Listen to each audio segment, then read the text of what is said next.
teori kontrol. Jadi berubah dari stimulus respon menjadi teori kontrol. Misalnya gini, ketika stimulus respon, kita mencoba mengubah orang agar berpandangan sama dengan kita. Tetapi dalam teori kontrol yang dikembangkan itu kita berusaha memahami pandangan orang atau orang lain tentang dunia. Kemudian perilaku buruk dilihat sebagai suatu kesalahan. Tetapi dalam teori kontrol itu semua perilaku memiliki tujuan. Murid kita berbuat salah atau murid kita terlambat atau tidak mengerjakan tugas, pasti ada alasannya. Jadi dalam stimulus respon itu dinyatakan sebagai suatu kesalahan, tetapi dalam teori kontrol itu kita harus tahu apa tujuan atau mengapa dia itu melakukan yang dianggap jadi kesalahan tadi. Kemudian orang lain bisa mengontrol saya. Dalam teori kontrol, hanya Anda yang bisa mengontrol diri Anda. Kemudian pemaksaan ada pada saat bujukan yang gagal. Terima kasih. IPA kurang menguasai pelajaran matematika, sehingga pada saat pelajaran tersebut berlangsung, dia lebih banyak berdiam diri atau menggambar di buku pelajarannya. Pada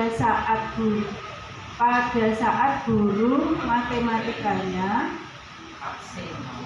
Pak Seno, menanyakan pertanyaan IPA menjadi gugup dan tak sengaja menjatuhkan tasnya dari kursi, serta tiba-tiba menjadi gagap pada saat berupaya menjawab.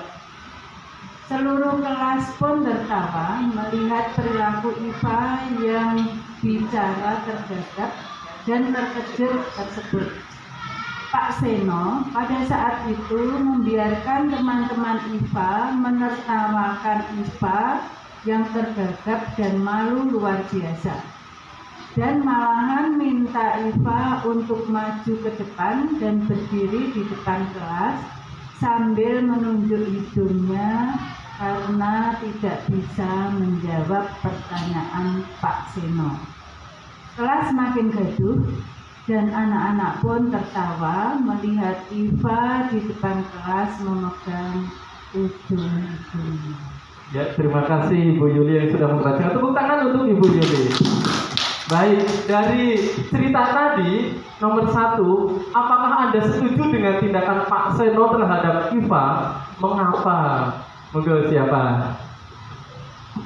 Bu Ana ya. Terima kasih Pak Abdullah. Kalau menurut saya kurang setuju karena Pak Seno tadi intinya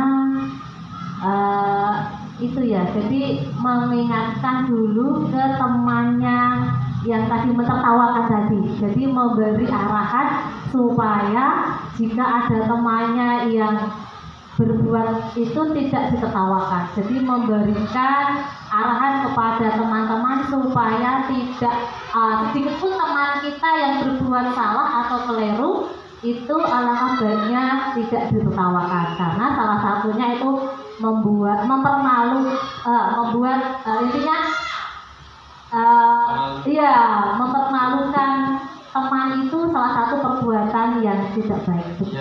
Iya baik, terima kasih, tepuk tangan untuk Bu Ana. Iya. Kemudian yang kedua, menurut Anda tindakan Pak Seno terhadap IPA adalah sebuah hukuman atau konsekuensi? Mengapa? Pak Sidi, iya silakan Pak. Terima kasih Pak Abdullah. Menurut saya tindakan dari Pak Seno terhadap IPA itu merupakan sebuah hukuman. Tetapi di sini yang perlu digarisbawahi hukuman yang kurang positif atau yang tidak mendidik.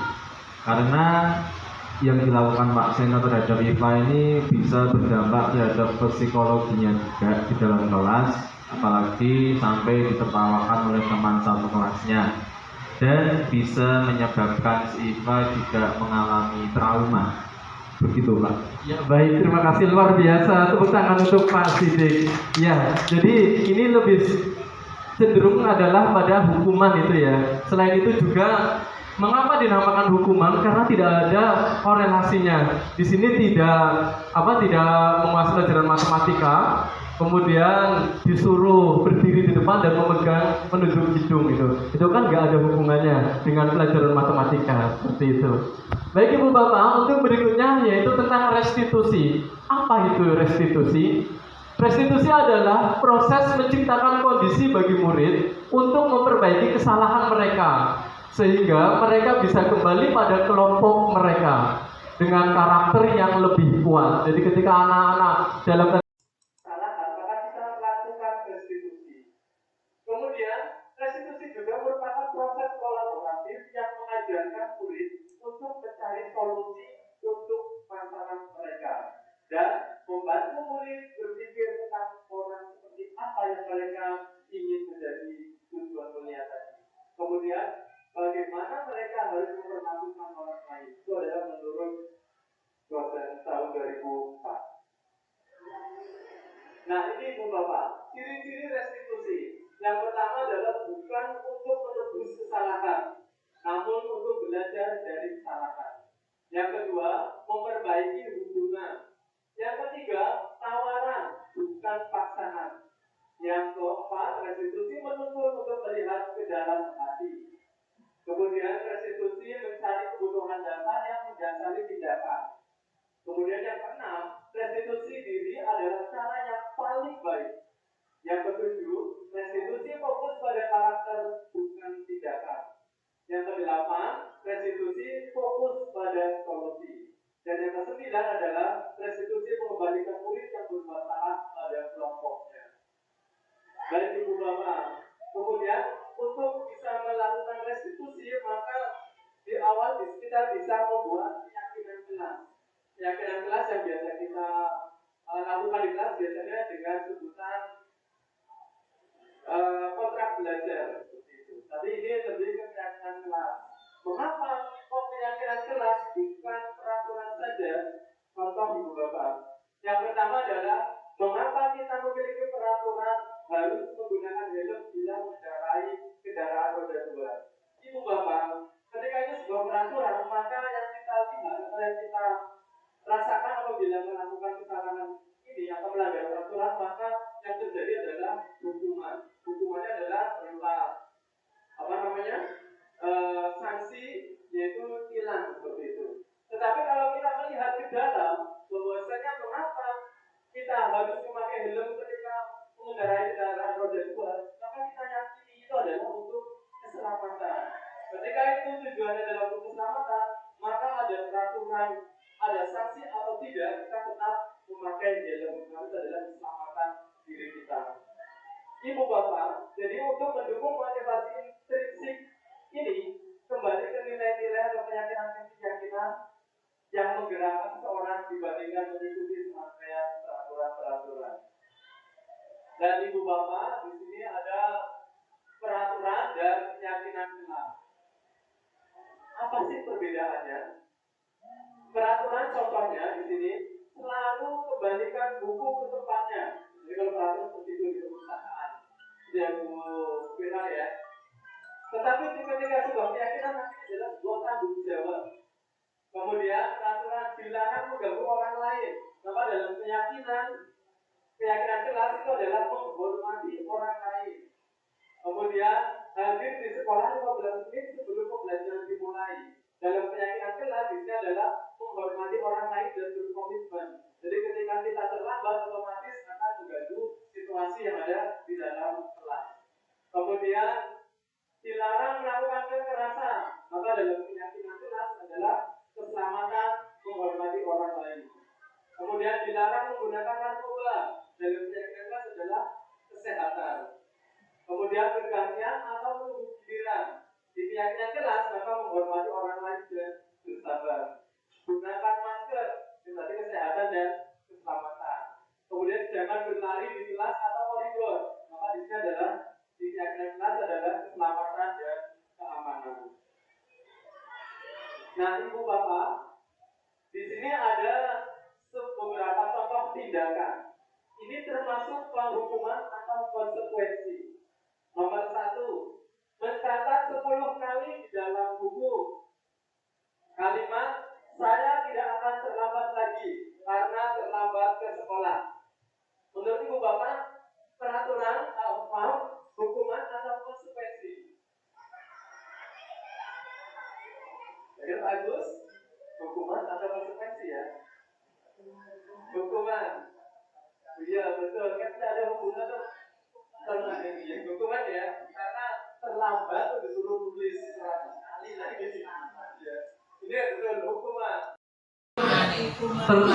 hukuman ya, karena terlambat tuh disuruh nulis 100 kali lagi. Iya. Ini betul hukuman. Yang kedua, lari mengelilingi lapangan basket 2 kali karena terlambat hadir di sekolah. Hukuman juga. Iya, betul sekali. Kemudian, murid diminta untuk push up 15 kali karena tidak menggunakan masker ke sekolah. Hukuman juga. Iya. Kemudian menggantikan kertas tugas teman yang telah dicoret-coret. Konsekuensi ya, karena kita merusak milik teman, maka kita harus mengganti. Betul sekali. Ya. Kemudian membersihkan tumpahan air di meja tulis karena tersenggol pada saat belajar. Konsekuensi. Ya, betul sekali. Kemudian murid disuruh untuk tidak mengenakan sepatu seharian di sekolah karena tidak mengenakan sepatu hitam. Hukuman. Ya, hukuman, betul sekali. Dan yang berikutnya itu lari mengelilingi lapangan basket 2 kali karena terlambat 10 menit untuk pelajaran PJOK. Hukuman. Lari mengelilingi lapangan basket Ya. 2 kali. Pada saat pelajaran PJOK. Konsekuensi. Karena PJOK. Ada hubungannya ya? Ya baik, kita buka. Iya, tepat sekali, konsekuensi karena berhubungan. Ya. Nah, Ibu Bapak, di sini perbedaan hukuman dan konsekuensi. Yang pertama masih ingat Ibu ya, padahal sudah mau purnas itu masih ingat kenangan waktu di SD. Karena itu adalah hukuman. Dan mudah-mudahan tidak terjadi pada diri kita untuk murid-murid kita. Yang ini kalau di konsekuensi adalah membuat anak merasa tidak nyaman dalam jangka waktu pendek. Kalau konsekuensi. Kemudian anak membenci kedisiplinan karena hukuman ini. Sedangkan kalau konsekuensi adalah anak menghargai disiplin. Kemudian di hukuman ada paksaan. Sedangkan kalau di konsekuensi maka ada stimulus tanggapan. Kemudian di hukuman ada mendorong anak menyakiti diri sendiri. Sedangkan pada konsekuensi itu mendorong anak agar mudah menyesuaikan diri. Kemudian konsep diri yang buruk karena hukuman, sedangkan pada konsekuensi adalah konsep diri yang baik. Pada hukuman, anak belajar untuk menyembunyikan kesalahan. Pasti kalau melakukan kesalahan takut dihukum, itu akhirnya berbohong gitu ya. Sedangkan pada konsekuensi, itu anak belajar untuk mematuhi peraturan. Kemudian dalam hukuman itu ada rasa marah, bersalah, dipermalukan, merasa tak dihargai. Sedangkan dalam konsekuensi maka kehilangan hak, dibuat tidak nyaman, diasingkan untuk sementara atau time out. Itu ada pada konsekuensi.